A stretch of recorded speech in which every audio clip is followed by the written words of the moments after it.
and some ceremonies and everybody with the masks. It sounds really weird. And this will be for the posterity. So when you look at this and show this to your grandkids, here we are. But now, besides that crisis, we saw another crisis coming up. And that crisis had evident pre-alerts. We saw several things that were alerting to crisis coming. In 1918, there was a book that was issued that was talking about a virus that will come from Wuhan and spread to the world in a mysterious way. Then we saw in 2009, BBC issue a documentary called The End of the World, and it was showing several scenarios in which the world could end. And one of the scenarios was a pandemic. Then in 2010, there was issued a video called After Armageddon. 2011. Then we have Contagion. Then we have Constrained. And all those movies are coming up and telling us, and it's incredible how they describe in such a similar way the things that we are seeing happening. I would say, we have some echo there maybe. I would say if those were Adventist movies, people will say that we are alarmists, alarming the people. But as they are worldly movies, it's okay. It's just precaution. It's just fiction, whatever you want to call it. But besides those movies and all those things that are being issued, we saw now something rising. It's true, the pandemic was traveling worldwide faster than the planes, at the airports, and every places where people will intercross. But now we see another crisis birthing. People are talking about racial problems, racial issues. All started with this situation with Floyd, or all was the last drop, I can say, because there were other crises before. And now people have been coming to rallies. Even the small town of Linden, close to where I live, that has only one red light, they had a rally. And people are concerned with this issue, which is a true concern. But that has turned into riots. There are spreading revolutions and everything. If you type riot on your Google, you will find that he's talking about civil insurgencies. It's talking about rebelliousness. And you might say, okay, but people are with good intentions, they are coming together to protest against something good, against something that is not right. It's true. But if you do some research, you'll find out that there are trained riot teams.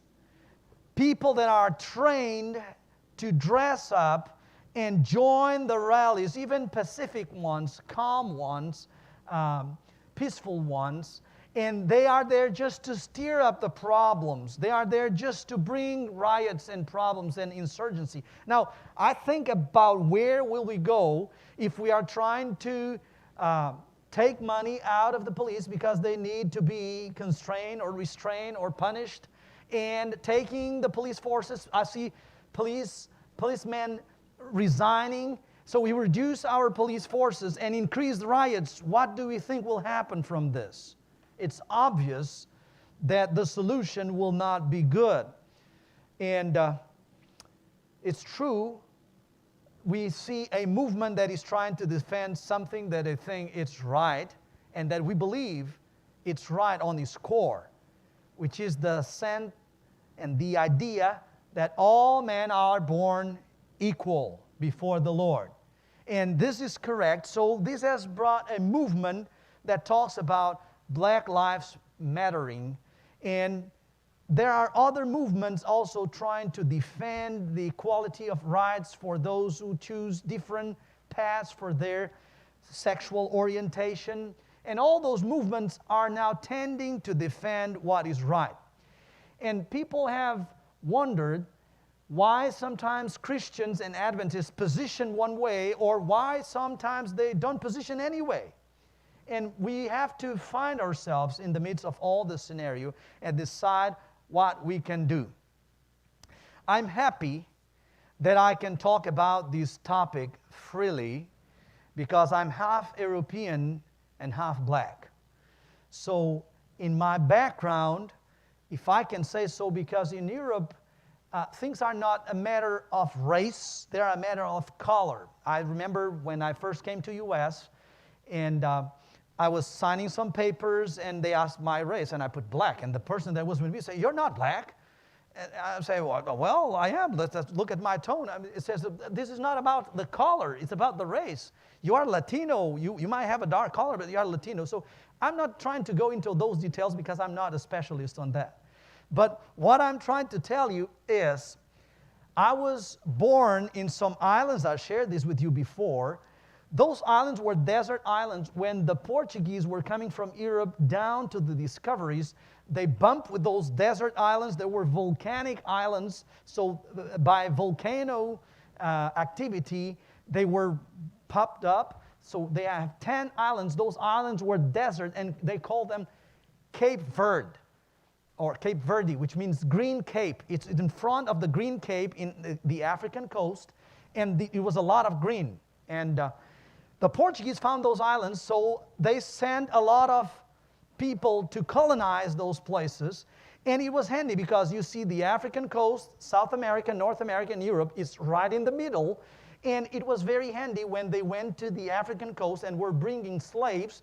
They will stop there, and the slaves will stay there for a while, and then they will take them to the New World, to where they need them. So the population was born from the mix between the slaves that were brought from the African coast, from Guinea and other places, with the Europeans that were there. That's why you find my name as Spencer. It's a British English Spencer, and it's, of course, it's not black. You can understand that. It's not from the slaves, but also you can see, if you take on my family tree, and you'll see that as they took the slaves there, the language that was developed there was a language that was mixed between European languages and the local slaves. So we have Portuguese there and everything. The islands became independent, and we had to make choices, as I shared with you. So in my family tree, you can find my grandparents from my father's side. They were coming from the black side, and they had less resources and everything. From my mom's side, they were coming from a white background and more wealthy. And then my father was pursuing my mom and asked her to give him French lessons. And she told him, I will give you French lessons, but also I will have to give you Bible studies. So that's how my father became an Adventist, and now he's an elder up there in Boston. So what I want you to realize is that as the country became independent, we went back to the mainland, and people were concerned now because all those colonies, Portugal has several colonies. In fact, the country is like this, and only Angola is 16 times bigger than Portugal. Then Mozambique was 14 times bigger than Portugal. So all these people now, they can choose to come back to the mainland. So when I came to the mainland, I remember that I would go in the streets, and the kids will just stick the tongue out to me and say, go back to where you came from. And there was a lot of prejudice. So I was raised in a context of prejudice. Kids will mock me, and you would see this in the beginning because of the tensions that were happening. And I realized that this didn't happen only to me. My wife, when she came from Brazil. Brazil was also an ex-colony, but they became independent 500 years ago. And she faced several things because Brazilians, it's like the British English and the American English. So we Portuguese, we speak the British Portuguese, let's say like this, and they speak with another accent. So my wife went also through a lot of prejudices and a lot of issues. So we have felt in our skin what is to be under prejudice, what is to be, because where I came from, I was mixed in the islands, but when I came to Portugal, I was black. So it's a lot of things happening. What I'm trying to say is I think I can speak from experience and not out of any prejudice when I'm going to say some of the things we are going to say tonight or this morning, and that I want you to reflect about them until tonight and for the rest of the time that you'll have. I want us to understand this. There are many kinds of prejudice and many kinds of racism. As I said, my wife is Brazilian. When I went to Brazil, if you go to Brazil and if you're talking to somebody, this person may be black or white, and he said, I would like you to meet my wife. If it is in another country, maybe you are expecting if the person is white, his wife is white. If the person is black, and I'm generalizing with these terms, of course, you understand. But not in Brazil. Whatever may come. He may be married to an Asian person. He may be married to a German background person, to an Italian background person. Brazilians don't have this kind of prejudice. It's more like a social issue, and of course it affects colors and races, but they are very interracial. So it was a shock for my wife to come to the country, as well as it was a shock for me when I came to the U.S. And I started realizing black churches, white churches. That was very weird, because all over the world where I had been an Adventist, there was no such a thing as divided churches. Everybody will come. All churches were cultural and mixed. So there was no such a distinction between those churches. And it was very strange for me. I thought, this is racism. This is a little bit weird. Then I started realizing the context. So I want to start by there, sharing with you a little bit of our context. Our church, the Seventh-day Adventist Church, was born in 1863 as an institution. The movement started before, but we were born in 1863. If you realize the Civil War was between 1861 and 1865. Does this ring the bell to you? Our church was born right in the middle of a crisis, right in the middle of a war between North and South. A war about race, about oppression, about lives who matter. Slave lives matter. And some people were not feeling it was the same way. Others were feeling it a different way, and there was a conflict happening. But our church was not absent in such a time. Our church took position. In fact, one of our founders, Ellen White, wrote several comments about it. And some people think, Ellen White was very racist. I remember when I was at school, we were talking about men and women, and this guy said something, and the girl answered, you're being chauvinist. And he turned to her and said, well, I'm sorry to tell you, but for you, just because I'm a man, I'm right away a chauvinist. And some people, they act like this. Just because somebody is white, he's right away black, racist. So Ellen White was white, that's true, and in fact her name was White. Although most of the people that I know that have a surname as White are black. I've noticed that in the U.S. It's very interesting. But although she was white and made some comments about interracial marriages, and I tell you, when I was in Portugal, I had a hard time understanding those comments. Why is she talking about that? But when I came to U.S., it was very clear to me. And I thought about those times, and I think it was really not wise. It will bring a lot of problems to have interracial marriages. So if you don't read those comments in context, you might be misled. Context is very important. And it's true, she made comments about slaves. She made comments about interracial marriage. But she also had several quotes defending black.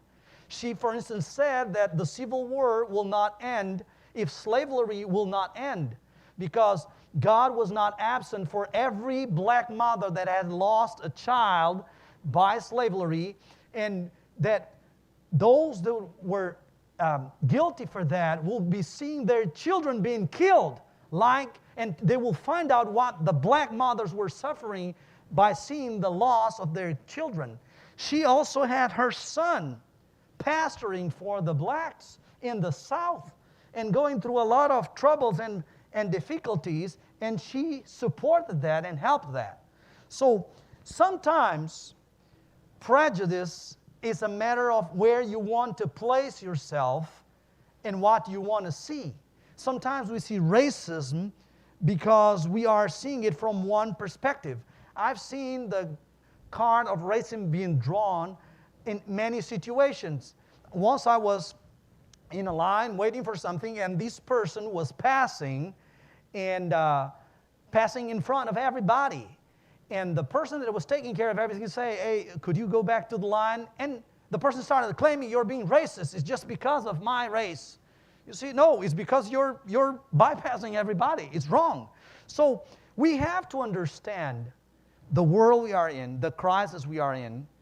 And if you want to watch a documentary that speaks about that, I'm not trying to promote or anything. In 2014, there was issued a documentary called War in Heaven, War on Earth. It explains how we were not absent as a church all throughout the Civil War and the movement to release the slaves. And Ellen White was, in fact, one of the big landmarks on this process. Now, we are back to a crisis. And honestly, I can tell you that by the way things are, the scenario specialists have been saying is very similar to the scenario that preceded the Civil War in those days. Which means when you come to a situation that riots are rising and becoming hard to control, anything can happen. The first time owners for weapons, the percentage is raising like crazy. People are really going and acquiring weapons. They are realizing that something really weird is about to happen. And that's not considering those who already have it. So I would like us to really reflect, how should we position? What should we do? What is our call in the midst of all this? Black Lives Matter? Of course. I think personally, the simple fact that you have to state that is undermining. I mean, it's like saying women have rights. Of course, I don't have to say that. Of course, it's obvious. If we have a constitution that says that all men are born equal, now you probably have to change all men and women. Of course, he's talking in general, but now people don't like to take it generalized. Of course. So, I'm not coming from that standpoint. I watched a documentary the other day that was, the title was, You Are Not Black. And I thought, whoa, what is this all about? And I thought he was talking about all the races. But then I realized he was not. This man was saying, don't let them call you black. And it was a black man. And he was explaining the background and saying that when the British went for their discoveries, they will call everybody that was not Caucasian black. So Asians were blacks, Indians were blacks were blacks, everybody was black. And he was trying to explain that this came from the background of a prejudice situation. You know, if you go to the islands where I was born, you cannot call a person a Negro because that is an offense. But if you go to the mainland, you cannot call that person a black. You have to call them a Negro because if you call them a black, it is an offense. But if you go to Brazil, you should not call them neither Negro or black because both will be an offense. If we come to a certain point, I remember a case that this guy sued his best friend. He was a white guy, and they were very close. And one day he used the N-word for this guy and called him and the guy sued him. And they went to court, and the man said, well, I was just trying to be closer to him. I see that he treats his friends, and they treat themselves with the N-word, and I just apply that word. He said, but yeah, we can, you cannot. So the point here is that maybe, and listen to me, I don't want to be misunderstood, especially because I have the mask. Racism is real, racism is true, and racism is wrong. But maybe we are infatuating this with some prejudice that is in our minds. You see, I saw this little thing that this guy had a little card saying, Black Lives Matter. And the card, if you would have colors, then it will be a racist card because you have to write it in black and white. You see, we are coming to a point that if you smile, you cannot because you may be offending those who have no teeth. It's becoming very critical that you move because every move, people are very sensitive. And even what I'm saying here may raise a lot of reactions and prejudice. And some said, all lives matter. And this became a problem. Well, I have a problem if people try to tell me that black lives don't matter. But I will also have a problem if people try to tell me that all lives don't matter. What is wrong with this sentence? Well, some people say, yeah, all lives matter, but this is the house that is on fire right now. So that's the one we have to take care. But that doesn't bring down all the other issues. Is it wrong to say all lives matter? Well, of course, some people might be taking this in an offensive way and try to show that, yeah, or undermine the movement, and that could be wrong. But of course, just because, have you tried to walk on a rope? Or when you're learning to drive, there are two mistakes you cannot do. One is to twist too much to one of the sides, and the other is to try to correct when we twist too much to one of the sides. The tendency with someone that is learning to drive is when the car is leaning this way, they go and do like this and go to the other side. And I see the same thing happen in trying to compensate a problem. We are going to the other side. We are denying all the things that are blatant truths. And I want you to understand with me today the difference between the diagnosis and the solution. Okay, when you go to the doctor will have to identify the problem. Of course, if you have a problem in the intestines, it's no good if he gives you something that is a good medicine for the brain, because your problem is in the intestines. So we have to first have a great diagnosis of what is the problem. But then it doesn't end up there. We have now to have the right medicine for your problem, because the wrong medicine may be bringing more problems than what you have. So I want you to understand this. Yes, I agree with the diagnosis. Racism is real. Racism is wrong. Racism is, I would say, irrational. When I was in my youth years, I remember once I went to a, when they graduate, they have a little celebration. And I was invited to a school that was having a little celebration there. And when I went there, one of my friends from church told me, oh, yeah, watch out with that guy. He's a skinhead. Do you know a skinhead? You know that expression? Skinheads are like white supremacists. They believe, but they are aggressive and violent. They believe that other races are inferior. And so he was very proactive. And I said, he's a skinhead? And he said, yeah. And I look at the way he was dressed. I said, oh, okay, he's a skinhead. But I noticed, he said, but he's with a black guy. And the guy said, yeah, the black guy is a Redskin. Redskin are like Black Panthers, you know. So I said, wait a minute. So you're telling me he is a white supremacist and he's with a Black Panther guy? I said, oh, yeah. They are friends from childhood. They grew up together. They are like brothers and buddies. I said, no, explain that to me. You say, yeah. So this one is involved in white supremacist groups. He goes out for riots and sometimes attacking blacks and everything. And the other one, he's involved in doing the same thing against whites. But they see each other as friends because they grew up together. Now you tell me, is this irrational or not? You see, when you come closer to another human being and you start knowing this person, you really tend to forget. Prejudice is a concept in your mind. It's not just the fact or reality. It's the way you see it. I hear the story. One day I heard this story of this kid. He went to school his first day. He came home and told his mom, Mommy, I made a friend. Oh, he's such a great friend. And mom said, son, you know we are in a racial tension, mom, and is your friend black and white? He said, I'm going to check out tomorrow. He didn't even notice. He was so enthusiastic with playing with his friend that he was not realizing if it was black or white. So I want you to understand this. One day, another story. I had several stories. As I said, I grew up in a racial context because of the independence movement and everything that we were going through. And one day I was with a friend. It was a friend from church.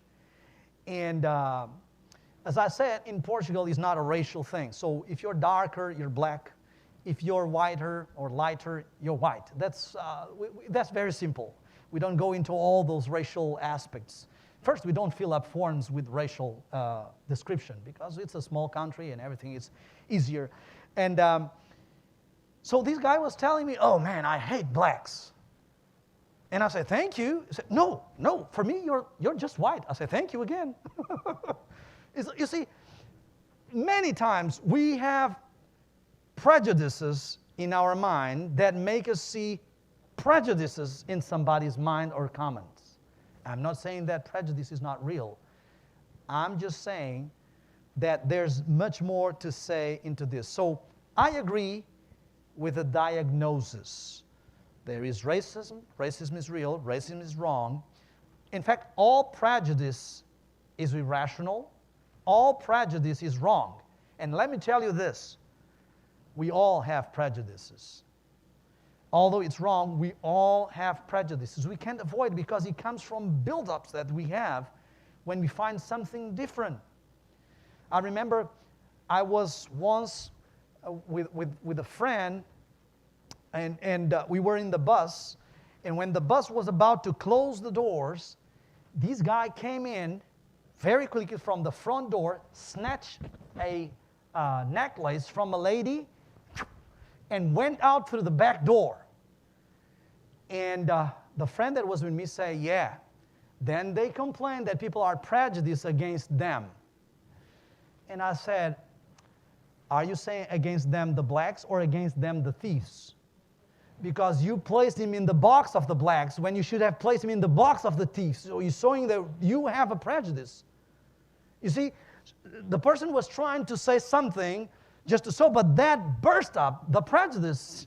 That person had already an idea that many of the thieves are blacks. So the comment came up natural. And the person was saying, yeah, that's true. I was prejudiced on my comment.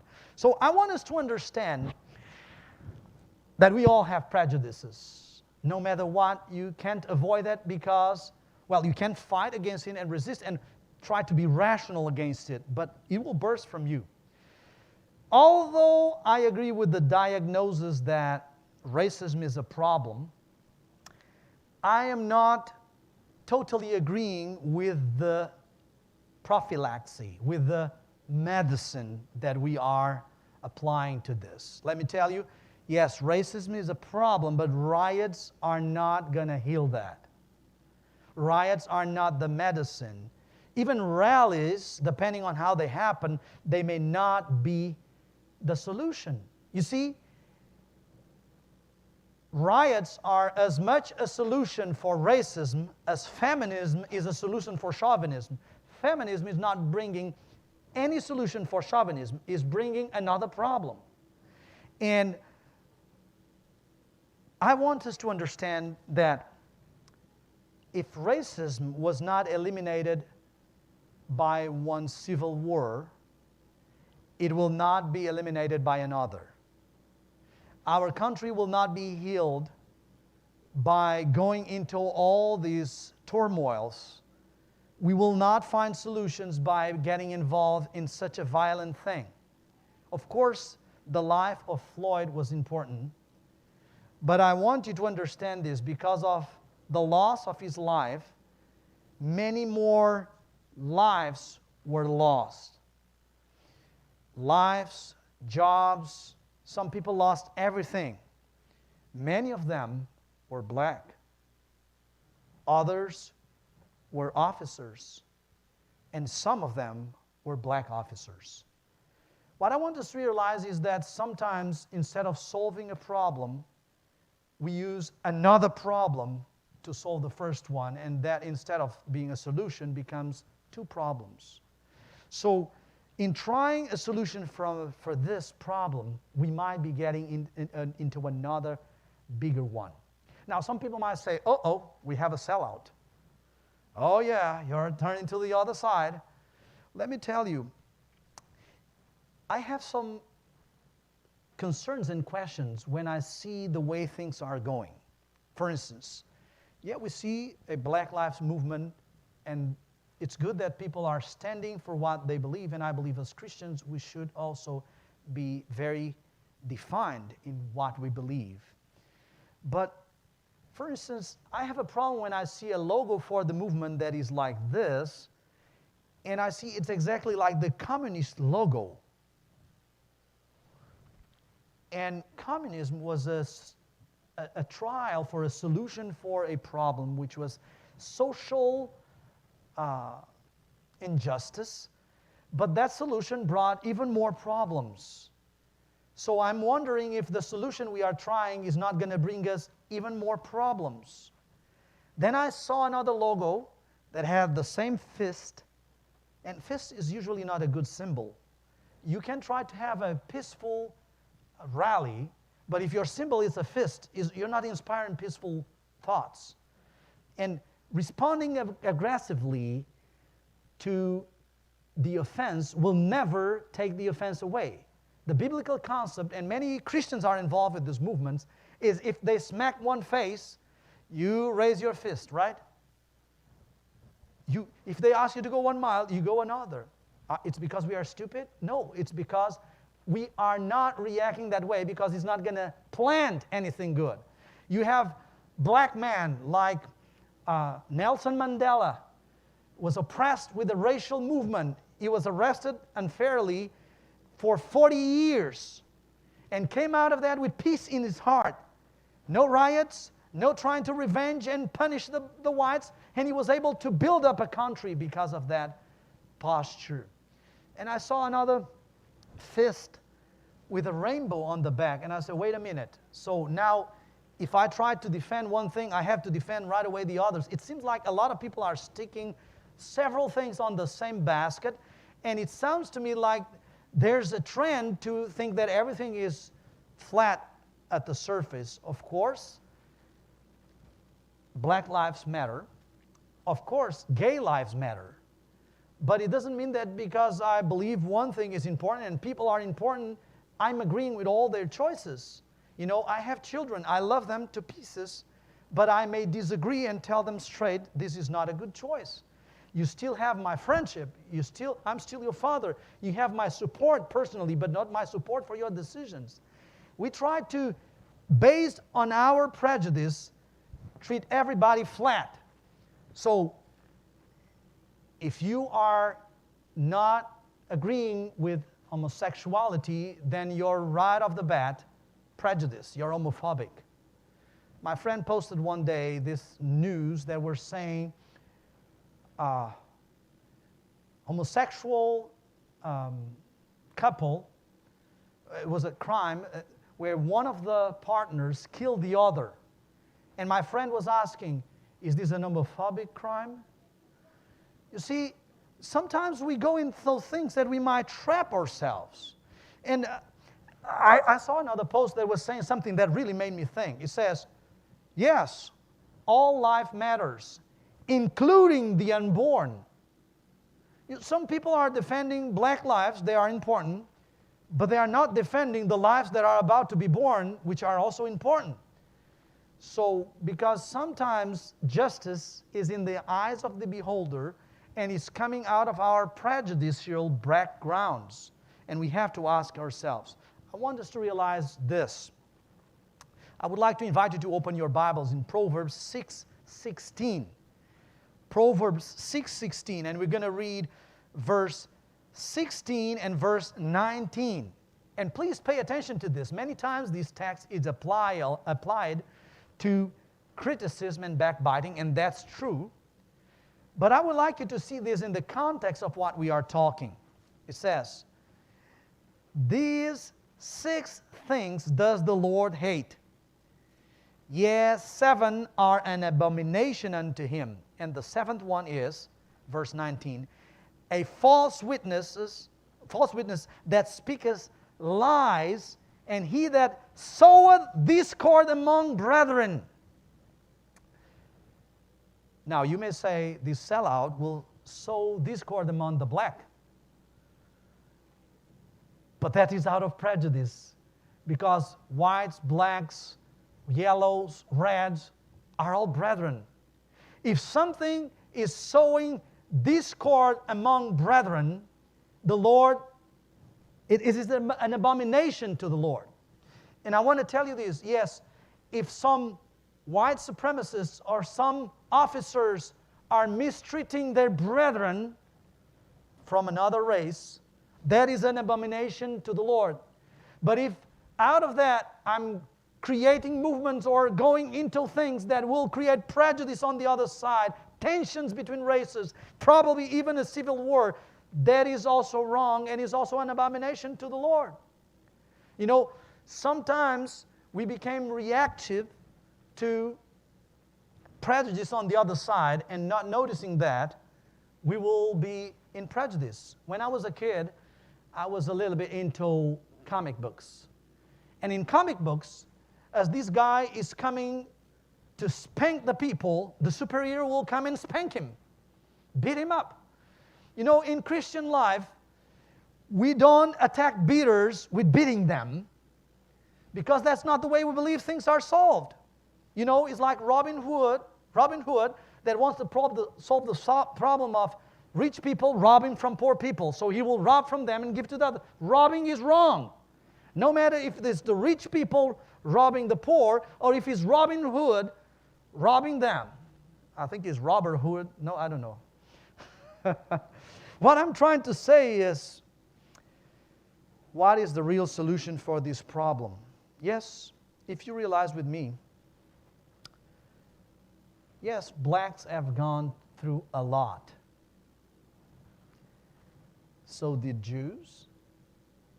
So did the Kurds, the Syrians, the Palestinians. And so do the children that are dying. I don't see riots. I don't see rallies. I don't see a reaction. You know, I saw this post the other day that was saying they don't want you to die with COVID, but they don't mind if you die with starvation. So he has a lot of people that are starving, a lot of kids, but with masks in their faces. Sometimes we are unbalanced in what we defend.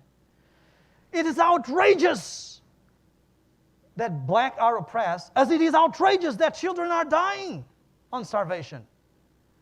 Why don't we react so fast with such a big problem? Have we accommodated? I want us to realize that those lives that are not in this kind of oppression also matter. The lives who were lost in the Civil War to eradicate a racial problem in our country also matter. And the best way to honor them is to stand up without prejudice in a peaceful, firm way in our nation. To have a united states and not a divided states of America. To have a nation that will be under God. To move forward in a way that will plant unity and not division. In a way that we will sow the things that make us be closer as brethren and not more apart or prejudicial or suspicious about each other. The lives of those who died in the 60s in the movement of Martin Luther King also matter. And they died taking a different way, a different solution for the same problem. I want us to realize that as Christians, Christianity is all about all lives matter. And it's so much so that Jesus died for all lives, including blacks, whites, Asians, whatever you name it. For Jesus, all lives matter, and he said he couldn't afford losing one soul. If you want to defend, from a Christian standpoint, those that are being oppressed, you can't afford losing more souls to do so. You can't consider that all lives don't matter for me to accomplish this goal of defending the lives who matter. You have to move forward in a way that you move like Jesus, that you're willing even to give your life because all lives matter. And I will put this in a better way. Every life matters. The single life. Jesus is not just seeing us as bulk. He's seeing us individually. Every single life matters. Jesus wants every single life to be in eternity. And I would also say that Jesus' lives matter. Sometimes in concern with other lives that matter, we are not concerned with the life of Jesus that matter, and that Jesus brought something that will bring a solution to this world. Christianity is totally out of prejudice. And you might say, oh no, because Christians have war with Muslims, they have war with Protestants in other places, they have war, and even in the Middle Ages they were chasing other religions and this and that. Well, labeled Christians. But Christianity was never about that. I would like you to open your Bible in Galatians 3, verse 28. It says, there is neither Jew nor Greek. There is neither bond or free. There is neither male nor female, for ye are all one in Christ Jesus. This text is not saying we are all equal. This text is not saying that men are equal to women. This text is not saying that black are equal to white. This text is not saying that if you are an employee, you have the right to be the boss. This text is saying that whatever, whoever you are the same before the Lord. The Lord doesn't make differences between your differences. You see, you could say, there is neither black, nor white, nor yellow, nor red before the Lord. There is neither employee or boss. There is neither male or female. The Lord has us different, but He sees us with the same rights. Our message as Christians is an inclusive message, not an exclusive one. When we say something or that thing or put ourselves in a context, we may think we are defending that context, but we might be letting others outside. We have to have a message that is inclusive. We have a message to the world. If you read Matthew 24:14, it says, and this gospel of the kingdom shall be preached in all the world for a witness unto all nations, and then shall the end come. I tell you, the end shall not come before the Lord makes sure that every kindred, every nation, every race who matters receives this message. There's no such a prejudice that can keep you out of heaven, because the Lord is not moving out of prejudice. So there's no concern, whatever your oppression is, that the Lord will take your cause. He has defended blacks in the past when they needed it. He has defended Jews in the past when they needed it. And He will keep doing so for each soul, because every soul matters. So I would like us as Christians that we are not only concerned to save souls from their physical oppression, from their material prejudice or problems or strifes, but from their eternal loss.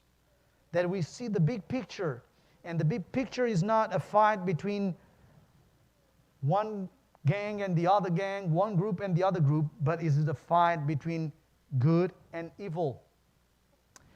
Our war is not against racism.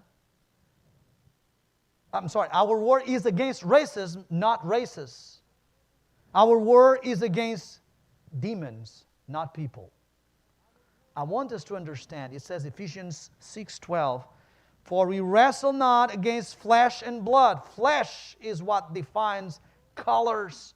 Blood is what defines where you come from, your DNA, your racial background. This is not our war. Our war is not against flesh and blood. We are not in this conflict. Are we absent? No. It says in inspiration that neutrality in a time of crisis is seen by God as the worst of the betrayals. We are not neutral. We defend what is right. We defend what is correct by principle, by example. It says our war is not against color or race, but against principalities, against powers, against the rulers of the darkness of this world, against spiritual wickedness in the high places. Are we tuned with what is our war? Are we tuned with what is our warfare? Are we tuned that we defend what Christ came to die for because His life really mattered? I want you to understand that we are to tell the world that the solution and the cure for racism lays not in where they are putting their hopes and expectancies. That it will fail, lives will be lost, and the solution will keep there because rallies and riots cannot eradicate self from the heart of man, cannot eradicate prejudice from the heart of man. We are trying to solve a solution from the outside without fixing the problem in the inside. People don't want to take Jesus in, but they want to take racism out. It is not possible. There is no hope in ourselves. If there was, we would have found a solution a long time ago. There is no hope in governments. There is no hope in solutions, not even in churches. There's only one hope. If the people are willing to let the only power that can transform the heart, the only solution. You know, when Jesus came to this world, Satan said, I can give you all the kingdoms of the world. And the Lord said, this is not the way I fight my fight. You see, God could come with angels because only 1/3 of the angels were cast out and became demons.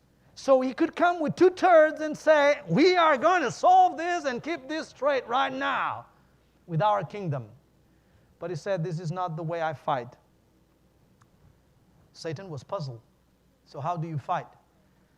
I will fight by placing my kingdom in the hearts. I don't fight from outside in. I fight from inside out. If they freely will accept the kingdom in the heart, I will renew them. I will transform them. I will take away all prejudice. We are to tell the world that there is only one answer for racism. There is only one solution for prejudice. And this is the power that can take our hearts and change them. That can take our minds and renew them. That can transform us.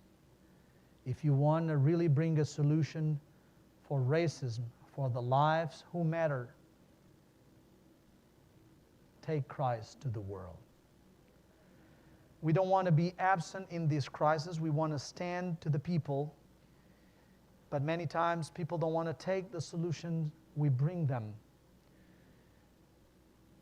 They want to keep trying and trying things that won't work.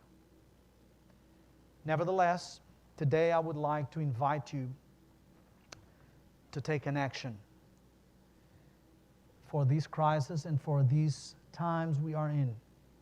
Like Mordecai said to Esther, who knows if for such a time like this you were called. Each one of us were called as agents to help eradicate not only racism and prejudice, but all evil from the world, from the hearts of people. So we are going to have a special prayer moment at this time. We will not be streaming it to the homes, but I will invite you to do the same. If you have more than one person with you, I would invite you to go and take this person and pray. And even if you are by yourself, prayer can have a powerful effect. We can intercede for the world. We can intercede for our nation. We can intercede for the people. So we are going to do so at this time. As we go off the air, we're going to have